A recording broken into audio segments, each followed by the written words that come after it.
જણાવું છું તે વ્રત કરવાથી મનુષ્યનો મોહ નાશ પામી જાય છે. શ્રી સત્યનારાયણ ભગવાનનું આ વ્રત શ્રદ્ધાપૂર્વક કરીને મનુષ્ય પૃથ્વી ઉપર અનેક સુખો ભોગવીને અંતે વૈકુંઠમાં પામે છે. શ્રી હરિના વચન સાંભળીને નારદજીએ પૂછ્યું, હે પ્રભુ, આ વ્રતની વિધિ શું છે? પહેલા વ્રત કોણે કર્યું હતું? વળી એ વ્રતનું ફળ શું છે? તે આપ સર્વે મને સમજાવો. ત્યારે ભગવાન બોલ્યા, હે નારદજી, સત્યનારાયણ વ્રત સર્વત્ર જય આપનારું છે. કોઈ પણ મનુષ્ય ભક્તિ સહિત શ્રદ્ધાપૂર્વક આ વ્રત કરી શકે છે. કોઈ પણ દિવસે આ વ્રત કરી શકાય છે. પૂનમ અને બારસના દિવસે તેનું વિશેષ ફળ મળે છે. સત્યનારાયણ દેવનું વ્રત સંધ્યા ટાણે બ્રાહ્મણો અને બાંધવોના સાનિધ્યમાં ધર્મપરાયણ થઈને કરવું જોઈએ. ભગવાનને ભક્તિભાવપૂર્વક નૈવેદ્યમાં કેળા, મધ તથા ઘી, ખાંડ, ગોળ, દૂધ અને ઘઉંનો લોટ સવાયો લઈને શીરો બનાવી ભગવાનને ધરાવવો જોઈએ. પોતાના બાંધવો સહિત બ્રાહ્મણોને ભોજન કરાવવું જોઈએ. રાત્રિએ પ્રભુના કીર્તન કરી ભગવાનનું કર્મનું આયોજન કરી સત્યનારાયણ ભગવાનનું સ્મરણ કરતા રહીને રાત્રે વિતાવવી જોઈએ. આ પ્રમાણે વ્રત કરનારનો મનોરથ અવશ્ય પરિપૂર્ણ થશે. કળિયુગમાં પૃથ્વી પર મારા નામનું રટણ કરીને મનુષ્ય મનવાંછિત ફળ પામી શકે છે. આવા સરળ સાધન દ્વારા અને ટૂંકા સમયમાં ઓછા નાણાંએ પણ મનુષ્ય મહાપુણ્ય પામી શકે છે. ઇતિ માર્કંડેય બોલો સત્યનારાયણ ભગવાન કી જય. અધ્યાય બીજો દરિદ્ર વિપ્ર અને વૃદ્ધ કઠિયારાની કથા છે.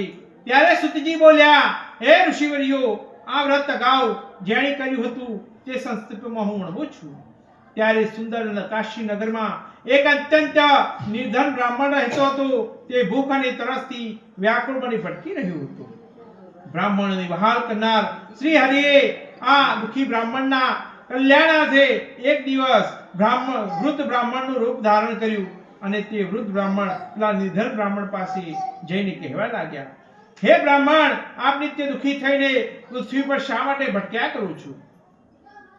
ત્યારે નિર્ધન બ્રાહ્મણે કહ્યું, હે પૂજનીય, હું એક નિર્ધન બ્રાહ્મણ છું. ભિક્ષા માટે હું ધરાતલ ભટક્યા કરું છું.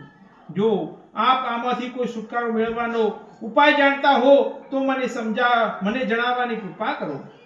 ત્યારે વૃદ્ધ બ્રાહ્મણનું રૂપ ધારણ કરીને આવેલા વિષ્ણુ ભગવાન બોલ્યા, હે વિપ્ર, તું સત્યનારાયણ ભગવાનનું વ્રત કર.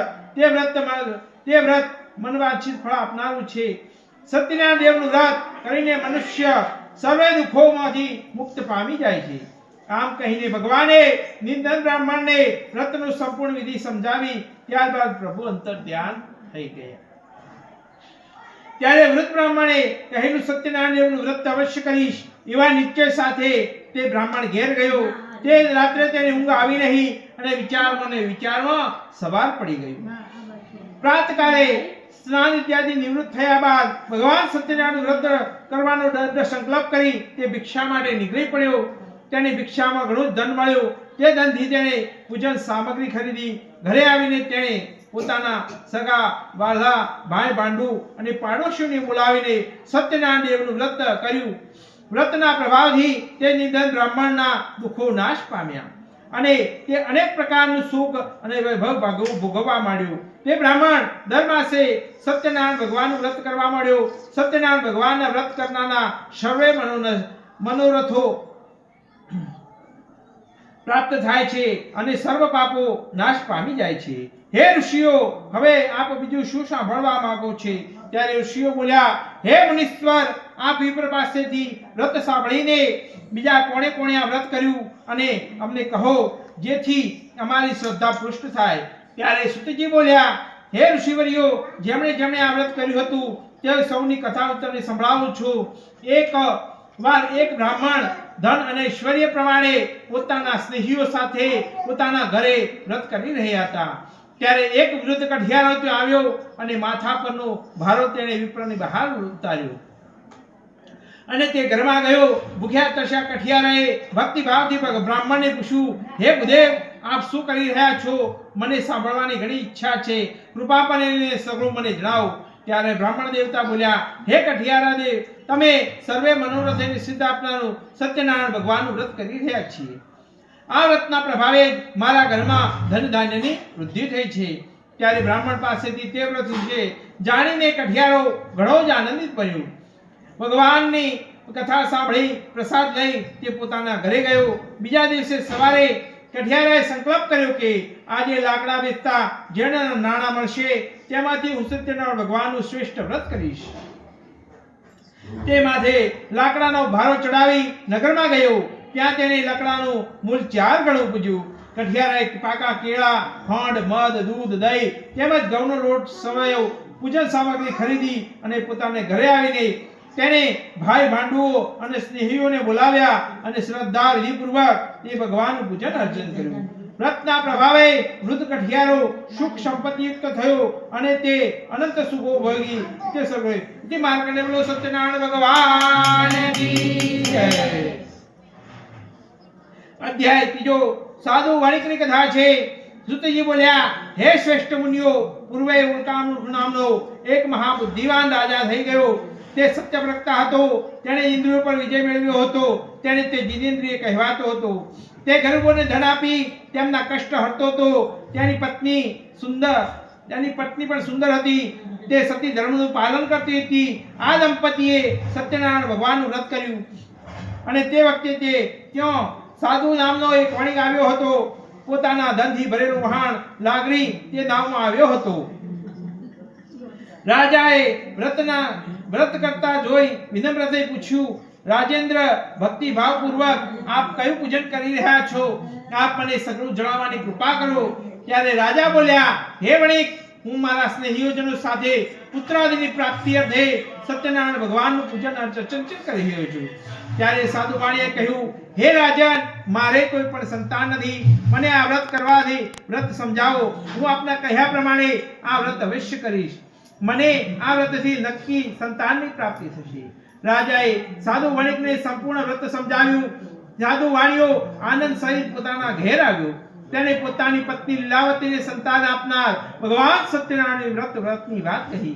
ત્યારબાદ સંકલ્પ કર્યો કે જ્યારે મારે ત્યાં સંતાન જન્મશે ત્યારે હું આ વ્રત કરીશ. સત્યનારાયણ ભગવાનની કૃપાથી લીલાવતી ગર્ભવતી થઈ અને 10મા મહિને તેને એક સુંદર કન્યાને જન્મ આપ્યો. તે કન્યાનું નામ કલાવતી પાડવામાં આવ્યું. સુદ પક્ષના ચંદ્ર સમાન કલાવતી દિન પ્રતિદિન મોટી થવા માંડી. ત્યારે લીલાવતીએ પોતાના પતિ સાધુ વાણિયાને કહ્યું, આપણે સત્યનારાયણ ભગવાનનું વ્રતનો સંકલ્પ કર્યો હતો તે હવે પૂરો કરવું. ત્યારે સાધુ વાણિયા બોલ્યા, હે પ્રિયા, હું આ કન્યાને વિવાહ ટાણે તે વ્રત કરીશ. ત્યારે સાધુ વાણિયો પોતાના વેપાર કામમાં મગ્ન રહેવા માંડ્યો. એક દિવસ પુત્રીને વિવાહયોગ થઈને જાણીને સાધુ વાણિયાએ પોતાના દૂતને આજ્ઞા કરી કે પુત્રી માટે સુયોગ્ય પાત્ર શોધી લાવો. દૂત કાંચન નગરમાંથી સુયોગ્ય વણિક પુત્રને ખોળી લાવ્યા અને યુવક સાથે સાધુ વાણિયાએ પોતાની પુત્રી કલાવતીને વિવાહ અને શુભ લગ્ન કર્યા. દુર્ભાગ્યવશ સાધુ વાણિયો સત્યનારાયણ ભગવાનનું વ્રત કરવાનું ભૂલી ગયો કે મેં આવા વર્તનનો કોઈ સંકલ્પ કર્યો હતો. તેના સત્યનારાયણ ભગવાનની ક્રોધિત થયા અને વણિકને શ્રાપ આપ્યો કે તને દારૂણ દુઃખ પ્રાપ્ત થશે. સાધુ વાણિયો પોતાના જમાઈ સાથે વેપાર વહાણો ભરીને રત્નસાગરપુર નગરમાં ગયો. સસરો જમાઈ નગરમાં વેપાર કરવા માંડ્યા. આ નગરનો રાજા ચંદ્રકેતુ હતો.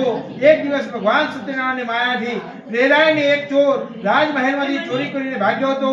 તેની પાછળ રાજાના સૈનિકો પડ્યા હતા. ચોરે ગભરાઈને સાધુ વાણીએ ત્યાં સૂતો હતો ત્યાં ચોરનો માર મૂકી દીધો અને સૈનિકો અને સસરા જમાઈની ધરપકડ કરી લીધી અને રાજા પાસે લાવીને બોલ્યા, અમે આ બંને ચોરને મુદ્દા માલ સહિત પકડી લાવ્યા છીએ. ત્યારે રાજાએ તે બંનેને કારાગારમાં મોકલી દીધા. તેમનું સઘળું ધન જપ્ત કરી દીધું અને સત્યનારાયણ ભગવાનના શ્રાપને કારણે સાધુ વાણિયાની પત્ની લીલાવતી તેમજ પુત્રી કલાવતી પણ દુઃખી થવા માંડી. તેમનું સઘળું ધન ચોરાઈ ગયું. ઘરમાં ખાવાનું પણ અંતે રહ્યું નહીં. શારીરિક કષ્ટો વધ્યા અને માનસિક પીડાનો પણ ઉમેરો થયો હતો. ભૂખી તરસી કલાવતી એક બ્રાહ્મણના ઘેર ગઈ. ત્યાં બ્રાહ્મણને સત્યનારાયણ ભગવાનનું વ્રત કરતા જોયા. તેણે ભગવાનની કથા સાંભળી. પ્રસાદ ખાઈને રાત્રે મોડી ઘરે આવી. ત્યારે માતાએ પુત્રીને પૂછ્યું, હે પુત્રી, અત્યાર સુધી ક્યાં રોકાઈ ગઈ હતી? ત્યારે પુત્રીએ કહ્યું, હે કલાવતીએ કહ્યું, હે માં, મેં એક બ્રાહ્મણના ઘેર સત્યનારાયણ ભગવાનનું વ્રત કરતા જોયું, ત્યાં રોકાઈ ગઈ હતી. કન્યાના વચન સાંભળીને લીલાવતીએ સત્યનારાયણ ભગવાનને વ્રતની તૈયારી આરંભી અને પોતાના કુટુંબીઓ સ્નેહીઓ સહિત સત્યનારાયણ ભગવાનનું પૂજન વ્રત કર્યું. તેમજ ભગવાનને વિનંતી કરી કે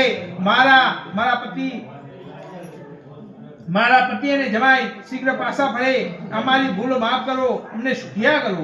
સત્યનારાયણ ભગવાનને સંતુષ્ટ થઈને ચંદ્રકેતુ રાજાને સપનામાં આવીને કહ્યું કે હે રાજન, બે વણિકને તે બંદીવાન બનાવ્યા છે, તેઓ નિર્દોષ છે, તેમને સવારે છોડી મૂકજે. તેમનું સગળું ધન જે જપ્ત કર્યું છે તે પરત કરજે. જો આમ નહીં કરે તો હું તારા રાજ્ય, ધન, પુત્ર વગેરેનો નાશ કરીશ. સવારે રાજા ચંદ્રકેતુએ પોતાની સભામાં આ વ્રત સંભળાવ્યું. બધા સૈનિકો પછી સૈનિકોએ આજ્ઞા આપી કે બંને વણિકને હજામત કરાવી, સ્નાનાદિ કરાવી અને નવો વસ્ત્રો પહેરાવી અહીં લાવો. ત્યાર પછી રાજાએ તેમનું સન્માન કર્યું અને તેમનું ધન બમણું કરીને પાછું આપતા કહ્યું, હે વણિકો, આપ કોઈ દેવી વિપદા આવી પડવાથી આપ બન્યું છે. આપ આનંદથી જ્યાં રહેવું હોય ત્યાં રહો. હવે બંને વણિકોએ પોતાના વહાણમાં કિંમતી માલ ભર્યો અને પોતાના ઘેર જવાની આરંભી. માર્ગ બોલો સત્યનારાયણ ભગવાન.